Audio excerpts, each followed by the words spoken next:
Um, can't believe YouTubers actually dress up for shit. I'm usually dressed up for work, but on days when I don't have to leave or go anywhere because, well, work requires you to dress up nicely. But here I am in a Pokemon hoodie. But I actually put on contacts and brushed my hair today, but what you don't see is that my lips and teeth are kind of blue because I made blueberry pancakes, and I was like, I'm just gonna dump all the blueberries in the batter and not follow the instructions that say place the blueberries while the pancakes are cooking on the pan. So I didn't see why you couldn't just mix them. And then the pancakes turned out all blue, and then I realized why. I don't know why they don't tell you these things. I can't assume things. I can't make inferences here. Also, what you don't see is that I have white flakes all over my head because I stopped using shampoo, and it's actually helped with the itching. Like, my head doesn't itch anymore, but it leaves these gross flakes, but what am I to do? Anyways, so I was feeling very sad, and then I watched some of my old videos to prep me to do this video. First of all, love isn't real. Just kidding. Well, Jeffree Star and his boyfriend broke up, so love isn't real. Just kidding. But I've been procrastinating on this video because to make this video means to accept it and to move on. And trust me, I've been doing a lot better in the past 2 weeks than I've been in the past. But I am still I'm still a little sad. And I'm actually like tearing up right now unexpectedly, but those of you who follow me in real life and social media know that a couple of months ago I went through a breakup, or I'm still going through the breakup, but the boyfriend you saw in my I-95 road trip, we broke up, and I should have expected it, and I'll tell you why, but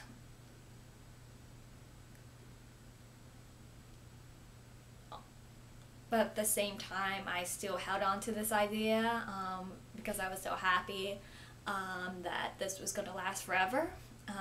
So today I'm going to tell you about the real reason why we broke up, because honestly, what I did after we broke up like twice.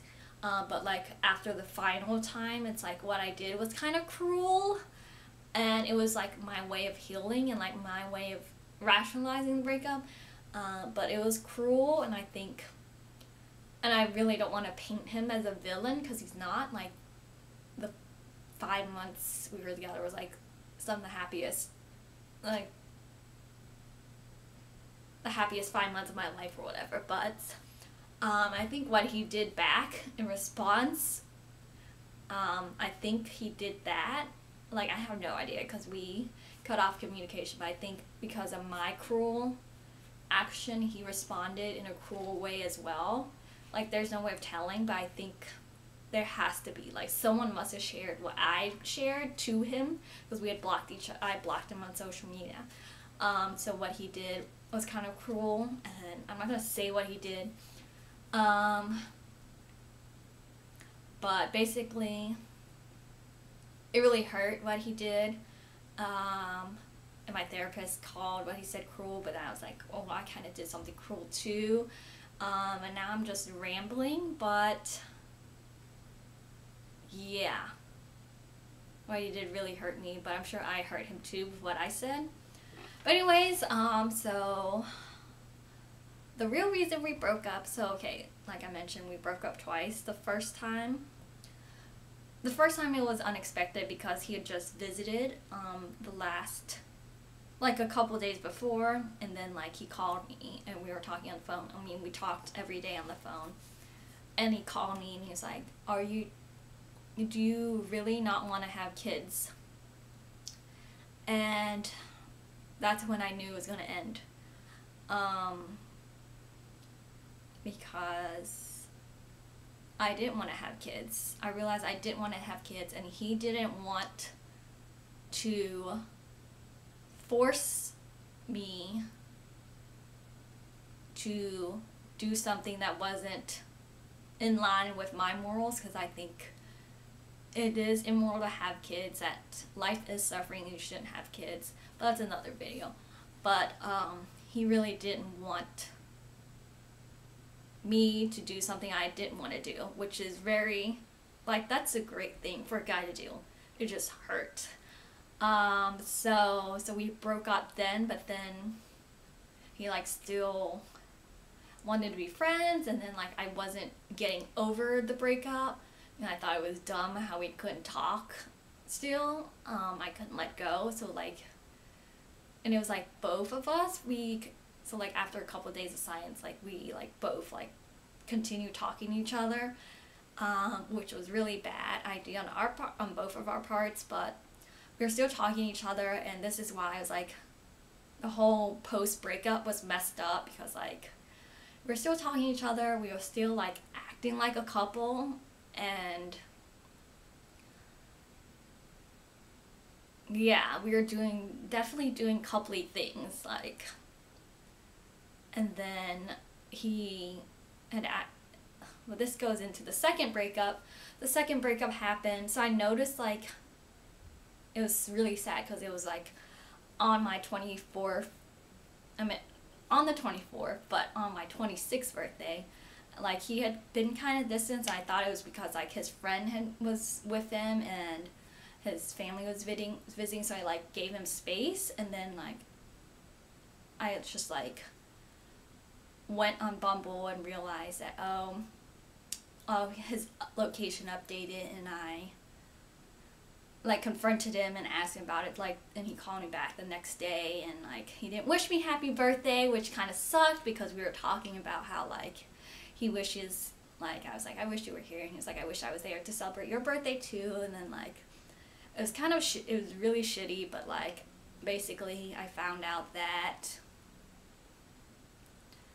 he had met someone else, so that's what like set off the anger, and like in less than 2 months he had already replaced me and all that kind of shit. And so that in itself sucks. But before, like, and one of the big reasons one of the big reasons I knew I should have known that we were gonna break up is because he's gonna be in Taiwan for a whole year. And so like back when we had first started long distance, when we were both leaving the city where we had met in, and I like kept asking him, I was like, oh, like, do you know about Taiwan yet? Like, do you know? Because I definitely wanted to do long distance, but he was like, I still don't know. And I said, okay. Like, I was still trying to rationalize it. Like, okay, like we haven't done long distance yet. That's why he's unsure. But the real reason we did break up, and the real reason why we'll never be together unless our goals aligned is that I don't want kids and he wants kids. And another thing is veganism, and I never realized like how much of a big deal like being vegan is, like how much it affects my social life, and that like I literally don't get invited to hang out with people anymore because they hang out at like Korean barbecues and like all this shit that I can't participate in, which I've accepted it, like it makes sense, like whatever. But so let's talk about the baby thing first. So when we first met, like on our first date, like I let it all out. Like it's like life is suffering, blah blah blah. I don't want kids, and like we both knew that. And like on his bio, it did say like wants kids some days. But I think the thing is we are both. So I'm a Sagittarius and he's a Gemini. So we're like opposites, in that the opposites is what really is the reason we broke up. Like the two polar opposites, we're the same in that we have a lot of similarities and like viewpoints on life, but they're like on opposite ends. And I also think, I don't know if it has to do with the horoscope, but we're both like really stubborn. I think we, in our heads, both our heads, we thought we could have convinced the other one to change their minds. And then like after our initial breakup, like I did start thinking, I was like, in order to save this relationship, I was like, maybe I can have a baby, but it wasn't enough because I wasn't 100% sure. When I called, like when I talked to him, like it was like a week after we initially broke up, and he was like, I don't know what to do because I didn't think you would change your mind. And the thing, I think like, and he mentioned how I needed to be sure that I wanted a kid, like for 270 days or whatever, for 9 months basically.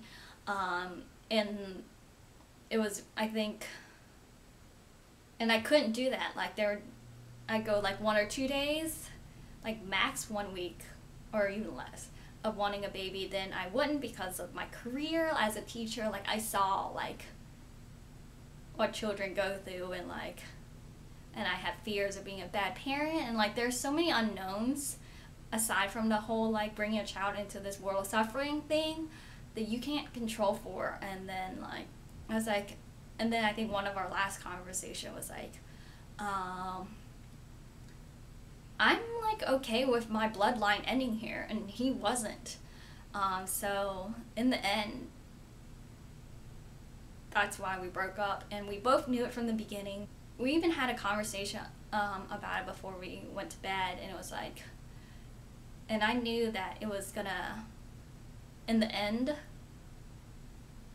the fact that I didn't want to have kids would hurt me. And I cried during that conversation because I knew like I would have to lose somebody I loved. And then like, but this is why I hate men. But then I think, I don't know if it was that conversation, I think it, because we were discussing about our future when we would like part ways, and then he's like, this is why I hate him. No, just kidding, I don't hate him. But this is why I hate men, because he was like, instead of like, oh, okay, you don't want kids, I don't. So my camera just died, my battery died, but, so he was like, instead of ending it, he was like, to extend our time together, he's like, do you want to go on a road trip with me? And I said yes, because of course I want to spend more time with him, even though like we were both thinking now, but in the end, but I was always thinking forever, while he wasn't, which is unfortunate. But yeah, so I think, so okay, I guess I gotta reveal what he did that was so shitty at the end. Or so, like I had blocked him on Instagram, but then like my friend, this was very not a good thing for her to do for me, but she said that he had posted a picture of her and the caption was like, oh, she makes me happy, and that like really hit me, or like hurt me really, like that shit hurts, like, because he had never posted me, but like, okay, we have to record on the phone now because both my batteries died, because I did not prepare to shoot this video, but I'm in this train of thought now, we gotta finish it. So what was I saying? Oh, but that hurt because I was like, did I not make you happy? Like, why would, like, was our relationship just a lie? And then it really took me a long time to come to, not a realization, but you can see my lips are blue, but the rationalization or whatever that, okay, we liked each other so much that we risked everything just to spend time together. And that's like, I have to take solace in that, knowing that we did like each other, and then in the end it didn't work, but we'll always have those memories, or those 5 months. And now I guess we can talk about the veganism. So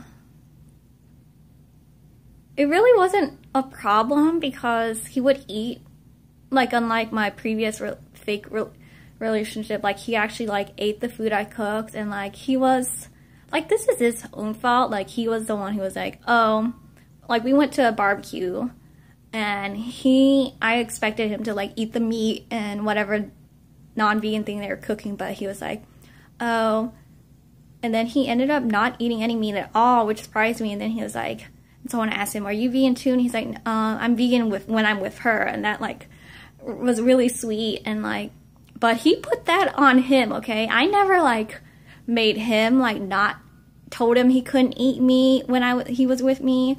So that was on him. So he basically made a promise he couldn't keep, which a lot of men do. But I think that's one of the things he couldn't live with. Especially, like, if we had a child together, like, and I wanted the child vegan, like, that wouldn't work out. And then, so, this is kind of sad, really sad. But the last time we were together, we had planned up to meet with his brother, and, like, it didn't work out. And he was, like, not in a good mood, but he wouldn't, like, express it. And, like, I think what would have made him better is we had gone to this fried chicken place, but I didn't let him go to this fried chicken place. And I'm, like, looking back, I'm like, maybe I should have, not that it would have, like, saved the relationship or anything, but, like, he was not happy, like, and if my job is, okay, that sounds bad. My job isn't to make him happy, but, like, that's what he needed at the time, and maybe I should have provided him for that, or let him have that happiness. Like, even if it means the killing of a chicken. I don't know. Moral dilemma.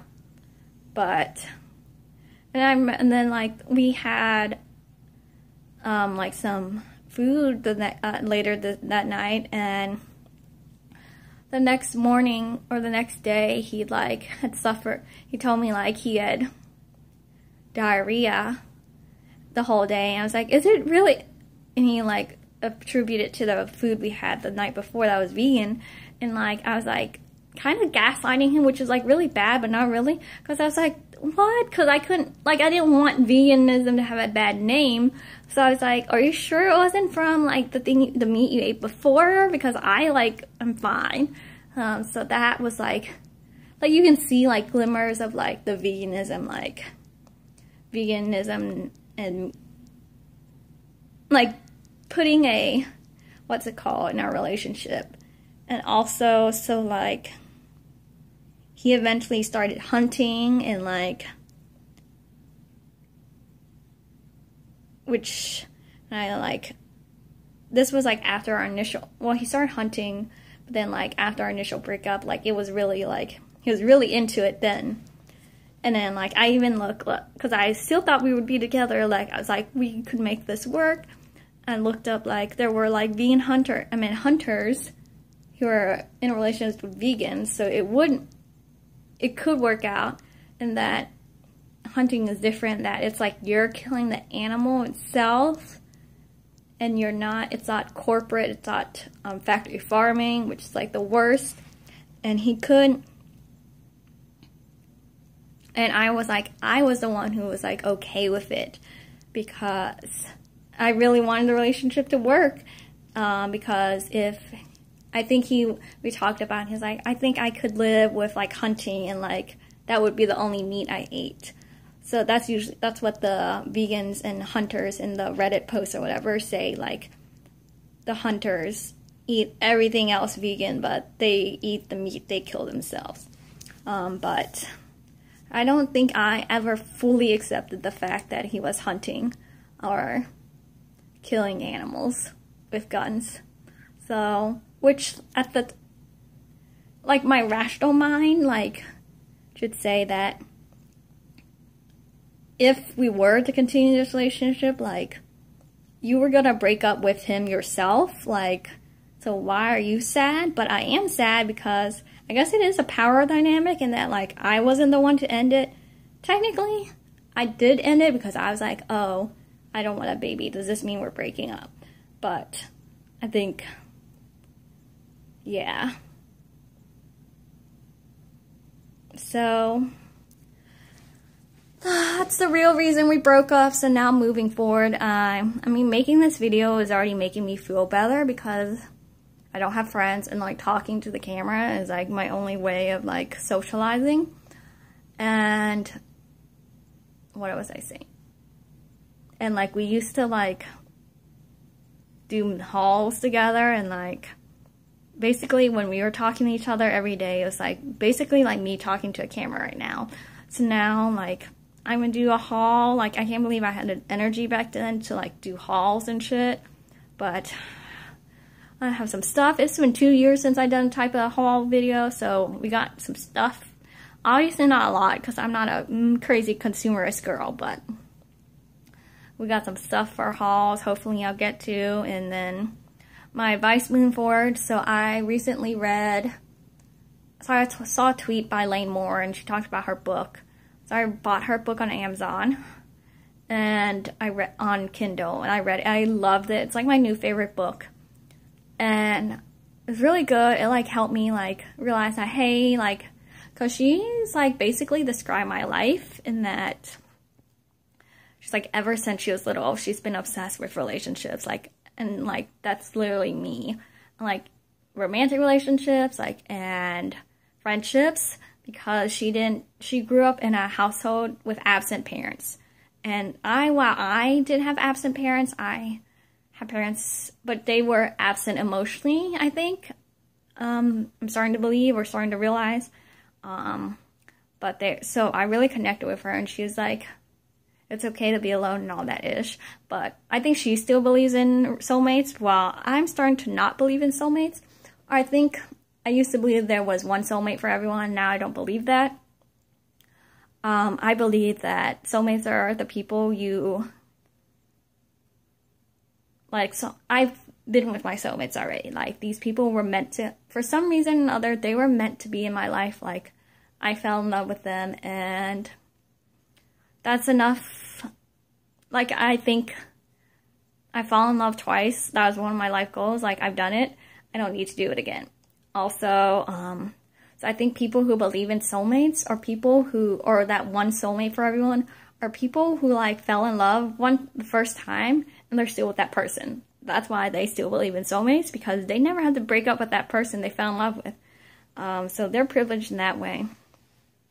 But now I'm starting to believe that soulmates were a scam by the media created to prevent us from growing as a person, self-actualizing, reaching nirvana, because it's literally everywhere. Soulmates, this idea on movies and shit, but that shit don't exist. Also, I bought another book that was like suggested that people bought along with Lane Moore's book. That was from a psychologist, clinical psychologist. It's like How to Be Alone or How to Be Single. And I think one of the stats was that your happiness doesn't go up. It only goes up by a certain percentage or whatever when you enter a relationship. So I forgot the stat, but it's on Amazon. I'll link it. But in the book itself, I haven't actually read that fact, but it's like, everyone has a baseline level of happiness. And when after a traumatic event, it dips.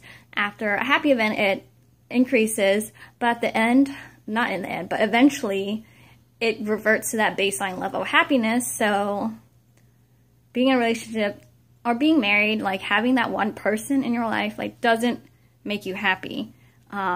You create your own happiness. So, and then, but reading the book, I don't really like the book so far because I guess I kind of solved my issues myself. So the advice she's giving is not really helpful. Also, the sample client she talks about and herself, the author herself, she'll end like, so first of all, she'll end every anecdote with, oh, this person years later or a month later has found someone else that after they got over the initial person they went to see therapy for. I'm like, what the fuck? Like, I don't want, like, how are you going to tell me how to be alone, how to be single, but your message is also, oh, you'll find someone else. Like, that's contrary to what I want. Like, I don't, like, you can't, yeah.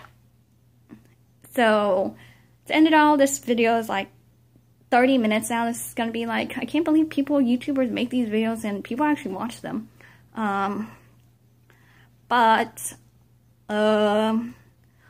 Too long, didn't read. Long story short, men are distractions. Men are distractions. How many times do I have to say it? I'm just saying it. I'm stalling it. Men are distractions.